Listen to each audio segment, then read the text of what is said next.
यहाँ मैं डिफरेंस बताना चाहूँगी कि एक लोग होते हैं जिसे कहते हैं इंटरसेक्स। इंटरसेक्स लोग वो होते हैं पैदाइशी तौर पे जिनका जेंडर क्लियर नहीं होता, ठीक है, जिसे तीसरा जेंडर कहा जाता है या जिन्हें जो है आम जुबान में ख्वाजा सरा कहा जाता है।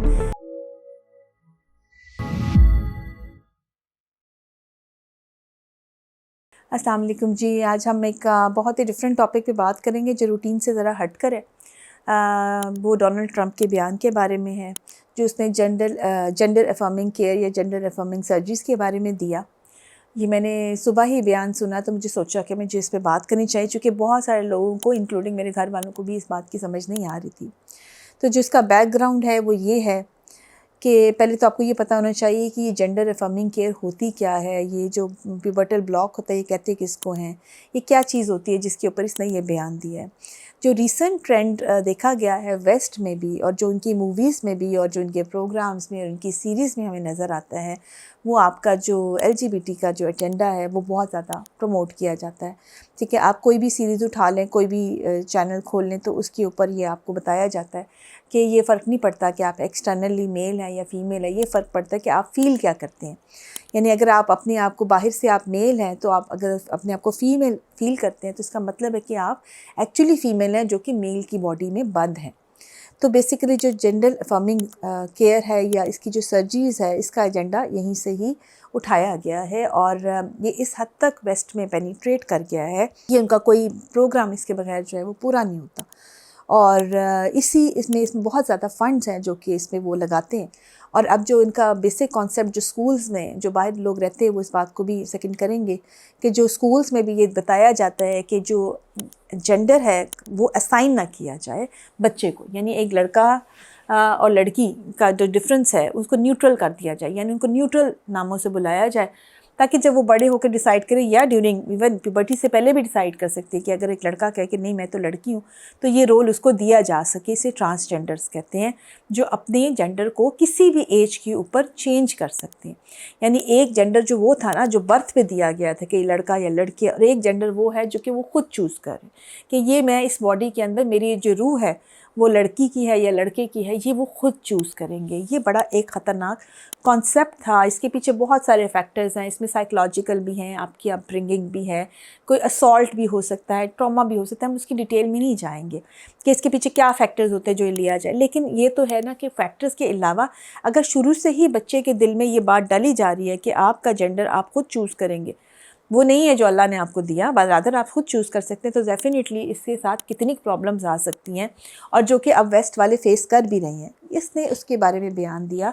कि जो जेंडर अफर्मिंग केयर है उसके अगेंस्ट जो सारी फंडिंग है उसको रोक दी जाएगी, रादर उसके अगेंस्ट कोई एक्शन भी लिया जाएगा। जितनी फार्मास्यूटिकल्स में हार्मोन्स, जितनी सर्जरी पे इस पर पैसे बनाएंगे, जो डॉक्टर्स, जो हॉस्पिटल्स इन्वॉल्व हैं, इवन इसके अगेंस्ट भी वो किया जाएगा, which is a very good step. और इसके ऊपर आई एम श्योर कि जो बाहर लोग रहते हैं वो भी बहुत खुश होंगे। यहाँ मैं डिफरेंस बताना चाहूँगी कि एक लोग होते हैं जिसे कहते हैं इंटरसेक्स। इंटरसेक्स लोग वो होते हैं पैदाइशी तौर पे जिनका जेंडर क्लियर नहीं होता, ठीक है, जिसे तीसरा जेंडर कहा जाता है या जिन्हें जो है आम जुबान में ख्वाजा सरा कहा जाता है। ये वो लोग होते हैं जिनका बाय बर्थ ही हमें नहीं पता कि उनका यानी जेंडर क्या है। यानी इसमें मिक्स जेंडर भी होता है, इनमें ओवरीज़ का और टेस्टिस समटाइम दोनों प्रेजेंट होती हैं। बाज़ दफ़ा एक्सटर्नली देखने वाला मेल एक्चुअली फ़ीमेल होता है, और एक्सटर्नली फ़ीमेल दिखने वाली जो होती है खातून, एक्चुअली वो मेल का जीन्स होती हैं। ये लोग होते हैं जो एक्चुअली प्रॉब्लम में होते हैं, जिन्हें इंटरसेक्स कहा जाता है, जो बाय बर्थ होते हैं। ये वाली सर्जरीज़ जितनी भी हैं ये इनका हक़ है, और ये हार्मोन्स वगैरह लेना इनका हक़ है, चूँकि वो इस वक्त फिर एक जेंडर रोल में असाइन कर दिया जाता है उनकी बॉडी के हिसाब से, उनकी फ़िज़ीक के हिसाब से, उनकी जेनेटिक मटेरियल के हिसाब से, और वो ताकि एक नॉर्मल लाइफ गुजार सकें और इस माशरे का उतना ही हिस्सा बन सके जितना मेल या फ़ीमेल है। ये वो लोग हैं जो पैदाइशी तौर पर इस तरह से। लेकिन फिर बात आती है ट्रांसजेंडर्स की, यानी वो रोल जो कि हम खुद ज़बरदस्ती अपने ऊपर तारी कर लेते हैं कि नहीं हम एक्चुअली मेल नहीं, हम एक्चुअली फ़ीमेल हैं, या हम फ़ीमेल या मेल। इस पर हमने पहले भी एक वीडियो बनाई थी, लेकिन मैंने सोचा कि इस वक्त चूँकि इतनी सारी पाबंदियों की बात हो रही है और वो कह रहे हैं कि मैं जैसे ही आऊँगा और ये चीज़ लाऊँगा, which is a very good thing, यानी ये चीज़ें बंद होनी चाहिए। इसके जितने आफ्टर इफ़ेक्ट्स, जितनी कॉस्ट इस वक्त जो माशरा आपका जो वेस्ट का है भुगत रहा है, और इतना ज़्यादा ये स्कूल्स के अंदर पेनिट्रेट कर चुका है कि जो लोग हमारे बाहर रह रहे हैं वो इससे बहुत ज़्यादा अफेक्टेड है कि आपकी किताबों के अंदर ये सारी चीज़ें बताई जा रही हैं, आपकी टीचर्स आपको न्यूट्रल सेक्स जेंडर के साथ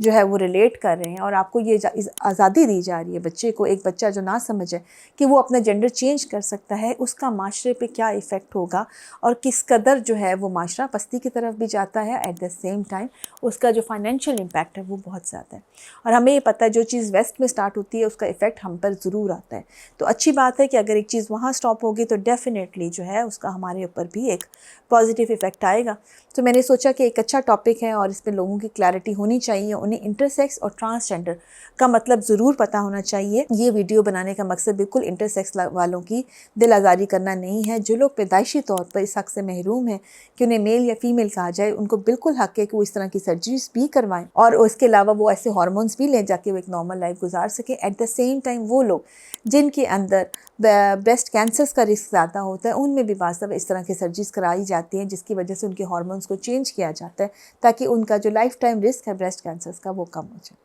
बहुत सारा ख्याल रखिएगा, दुआओं में याद रखिएगा।